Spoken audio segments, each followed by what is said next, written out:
साजिद तारड़ साहब, आपकी पाकिस्तान की सियासत पर गहरी नज़र होती है, तो पाकिस्तान के हवाले से बात कर लेते हैं।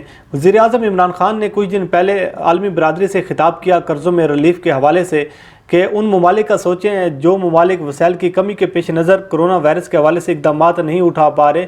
तो इस खिताब को अपोजिशन की जानिब से पाकिस्तान में मीडिया की जानिब से खासा तनकीद का निशाना बनाया गया और ख़ास तौर पर तनकीद की गई इमरान खान के ट्रैक सूट पर। तो आप क्या समझते हैं, ये दुरुस्त तनकीद है सर? देखिए, सबसे पहले तो मैं आपको यह बताना चाहूंगा कि इमरान खान मेरी नजर में जुल्फकार अली भुट्टो के बाद दूसरा लीडर है जिसकी इंटरनेशनल लेवल पे कोई पिजराई, उसकी कोई रिस्पेक्ट है, जो वेल ट्रेवल्ड है, इंग्लिश लैंग्वेज पे उसको ग्रिप है, उसको करंट अफेयर पे ग्रिप है। उन्होंने ये अपील की, उन्होंने उससे पहले ईरान के बारे में रिक्वेस्ट की। Imran Khan is considered an international leader. उन्होंने रिक्वेस्ट की, उन्होंने फिर अपना करैक्टर अदा किया as a international leader, not only Pakistan. और उसी के रिजल्ट में आप ये देखें कि आईएमएफ ने $1.39 बिलियन का पैकेज दिया पाकिस्तान को। उसके बाद वर्ल्ड बैंक का 200 मिलियन का पैकेज आ रहा है। अमेरिका ने $8 मिलियन अलग आपको दिए, चाइना ने $4 मिलियन आपको दिए। ये इमरान खान साहब की वजह से हो रहा है। अलमिया पाकिस्तान का ये है, देखिए मैं छोटा सा आपको बताने की कोशिश करूंगा, मैं पॉलिटिकल साइंटिस्ट हूं। यहां पे अमेरिका में पाकिस्तान के साथ अलमिया ये रहे हैं, एक तो मिलिट्री डिक्टेटरशिप रही काफी अरसा, उसके बाद दो पार्टियां, टू पार्टी सिस्टम ने बारी बना ली अपनी कि 4 साल 5 साल तुम लूट लो, उसके बाद फिर हम लूटेंगे, फिर आप आ जाना। पहली दफा पाकिस्तान में तजर्बा किया गया है थर्ड पार्टी का। अब उस थर्ड पार्टी का इशू ये था कि उसमें भी रिजेक्ट, इमरान खान साहब के पास भी दूसरी पार्टियों के रिजेक्टेड करप्ट लीडर हैं। खान साहब उसका इजहार कर चुके हैं कई दफा कि काश मेरे पास अच्छी टीम होती। अब इस वक्त एक फैक्टर तो यह है कि वो करप्ट गंदे अंडे जब भी थोड़े से हालात कमजोर होते हैं अपनी पार्टियों से पीछे मशवरे शुरू कर देते हैं करने, नंबर 1। दूसरा, आपकी ब्यूरोक्रेसी दो ग्रुपों में डिवाइड हो चुकी थी। नून लीग के अपने अफसर थे करप्ट, पीपीपी के अपने करप्ट अफसर थे। एक बात आपके प्रोग्राम के वसासत से मैं ये कहूंगा, पाकिस्तान में करप्शन ब्यूरोक्रेसी के बगैर हो ही नहीं सकती। आपकी एस्टेब्लिशमेंट की मर्जी के बगैर सियासतदान करप्शन नहीं कर सकते, गारंटीड। लेकिन वो करप्शन वाले जो सियासत, जो आपकी ब्यूरोक्रेसी है, वो ग्रुप डिवाइडेड थी दो ग्रुपों में। अब तीसरा ग्रुप अभी तक खान साहब क्रिएट ही नहीं कर सके ब्यूरोक्रेसी का। वो दोनों कंफ्यूज है, दोनों ग्रुप, कि आइदर इनके साथ काम किया जाए या ना किया जाए। अब उसमें खान साहब ने जो ये कहा, रिक्वेस्ट की, it's a wonderful request. Khan Saheb again proven himself as a leader. मैं खान साहब की पर्सनली बड़ी रिस्पेक्ट करता हूं और खान साहब की अमेरिका में या वेस्टर्न सिविलाइजेशन में बहुत ज्यादा रिस्पेक्ट है as a prime minister versus पिछले दौर में।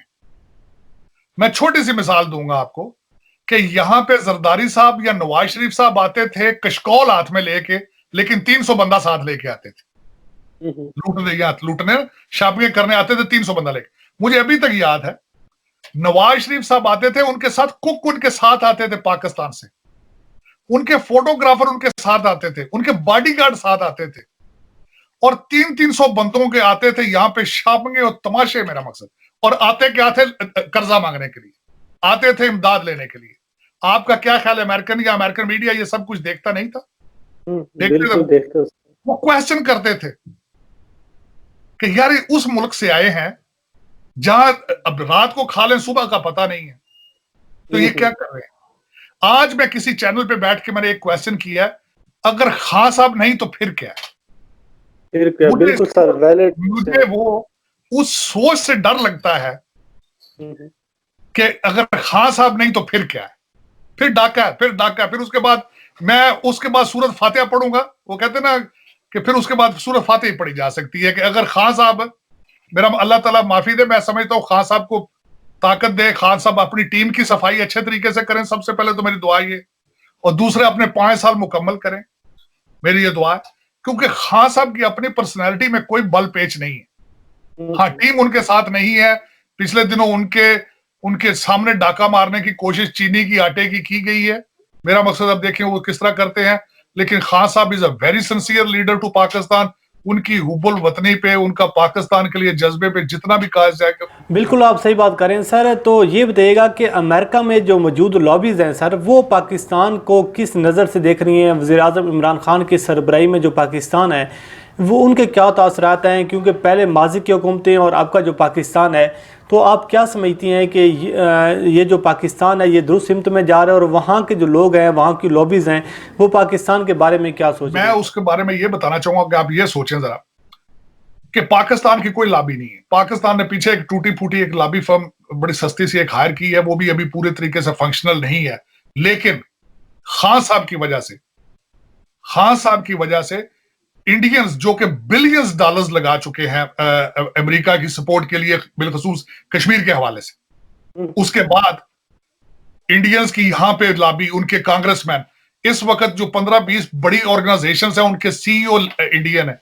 इन चीजों के बावजूद डोनाल्ड ट्रंप इंडिया जाके उनकी सरजमीन पे खड़े होके अगर पाकिस्तान की तारीफ करके आते हैं तो सिर्फ सेरा इमरान खान के सर है, किसी और के सर नहीं। हमारे यहाँ सर उसको भी खासा तनकीद का निशाना बनाया गया कि ये जो ट्रम्प ने आकर भारत में तारीफ़ की है, उसकी मजबूरी थी अफ़गानिस्तान के हवाले से पाकिस्तान की तारीफ़ करना, तो इसको भी खासा तनकीद का निशाना बनाया गया पाकिस्तान में। अफगानिस्तान तो मजबूरी पहले भी थी, पर आप अफगानिस्तान के साथ हेल्प, परवेज मुशर्रफ के दौर से आप हेल्प कर रहे हैं उनकी, ऐसी तो बात नहीं है। आप, मेरा मकसद या तो आप कहें ना कि आपने आज तक अमेरिका को कहीं आंखें भी निकाली हो, पहले भी आप उनके साथ चलते थे, हर स्टेप पे चलते थे उनके साथ।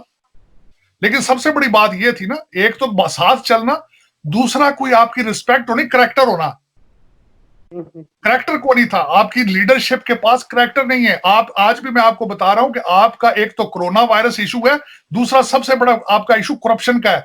आपने जमीन के आपके मुजफ्फराबाद के जल्जले के पैसे भी खाए थे आपने फ्रॉड में।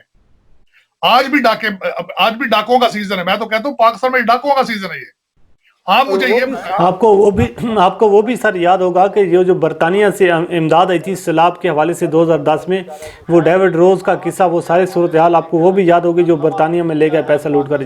मैं बल्कि आपके हवाले से ये कहना चाहूंगा, लम्हा फिक्रिया है पाकिस्तान के 30-35 जो बड़े डाकू हैं, उन्होंने अभी तक कितने करोड़ों रुपया दिया कोरोना वायरस की सफरिंग के लिए, जिन्होंने कुछ भी नहीं दिया। अरबों के हिसाब से सब्सिडी मार गए हैं, अरबों के हिसाब से। चीनी पता नहीं पाकिस्तान से बाहर गई भी है या नहीं गई, लेकिन पाकिस्तान के टैक्स पेयर्स का अरबों का पैसा हड़प कर गए हैं, लेकिन दिया उन्होंने कुछ भी नहीं। लम्हा फिक्रिया ही, लम्हा फिक्रिया। अच्छा सर, थोड़ा सा इस पर रोशनी डालिएगा कि ये जो मौजूदा हालात हैं कोरोना वायरस के हवाले से, अगर इन्हीं हालात में आसिफ अली जरदारी होते, नवाज शरीफ साहब होते, तो क्या उनको आप और इमरान खान साहब को अगर कंपैरिजन करें तो क्या वो मुख्तलिफ कर रहे होते जो वज़ीर-ए-आज़म इमरान खान साहब नहीं कर रहे? वो अभी मैं बता देता हूं वो क्या कर रहे होते। वो अभी तक 1.3 बिलियन डॉलर्स को न्यूयॉर्क, इंग्लैंड और दुबई ले जाने की तैयारी कर रहे होते। वो टोटली उन लोगों ने, ये बाहर से लोग इंपोर्ट करते थे नॉलेज वाले कि जो किस तरीके से पैसा पाकिस्तान से लीगली निकालना किस तरह। ये टोटल का टोटल पैसा, इसमें से मैं गारंटी कर देता हूं 80% निकल के दुबई के बिल्डिंगों में चला जाना था, लंदन की प्रॉपर्टियों में चला जाना था। देखिए डाकू ने क्या करना होता है, डाकू ने डाके की तैयारी करनी होती, वो होनी थी अभी भी डाके पड़ेंगे, लेकिन उस लिहाज से नहीं। उसकी वजह यह है कि मेरे ख्याल में इस वक्त बाजवा साहब और अपना Imran Khan is doing a wonderful job for Pakistan. दोनों लीडर जो हैं हमारे, वो दोनों पाकिस्तान के लिए मुखलस हैं, दोनों पाकिस्तान को बचाने के लिए कोशिशें हैं। अब उनके साथ टीम वर्क हो या ना हो, आपकी ब्यूरोक्रेसी काम करे ना करे, एस्टेब्लिशमेंट उसमें रोड़े अटकाए, दूसरे करें जिस तरह के। मैं आपको कहता हूं, आप हमेशा मैं ये कहता हूं, पाकिस्तान चोरी पकड़े तो कहते हैं जी जमहूरियत वो खतरे में है, किसी मौलवी का गिरबान करप्शन में पकड़े तो इस्लाम खतरे में है। ये हमें तो ये मेरा मतलब यही ले गया। लेकिन ये कि मेरे ख्याल में पहले से हालात बेहतर हैं। लोग, आप मीडिया ने, सोशल मीडिया ने बड़ा अच्छा काम किया है, लोगों को एजुकेट किया है, लोगों को बताया कि ये कौन है। खान साहब का आना, तब्दीली, नारा, ये अच्छी चीजें थी सारी। देखें, ये पूरे पिछले 70 साल का गंद जो था वो एक साल में तो ठीक नहीं होना था, उसमें टाइम तो लगना है। तो यानी कि सर जो बात आप कर रहे हैं, इसका मतलब ये है कि पाकिस्तान का जो इमेज है वो बैरूनी, जो एक इंटरनेशनल लेवल पर पाकिस्तान का जो इमेज है वो बेहतर हो रहा है, आप उसको बेहतर होता हुआ देख रहे हैं। पाकिस्तान का इमेज इतना अच्छा हो चुका है कि आप सोच नहीं सकते कि ये खान साहब की वजह से IMF और वर्ल्ड बैंक का पैकेज है, वरना तो आपको पता ही है के हालात क्या है, मेरा पाकिस्तान का इमेज क्या है। सोचने वाली बात है कि दहशतगर्दी और करप्शन के अलावा तीसरा तो आपका नाम के इंट्रोडक्शन के साथ आता ही नहीं था।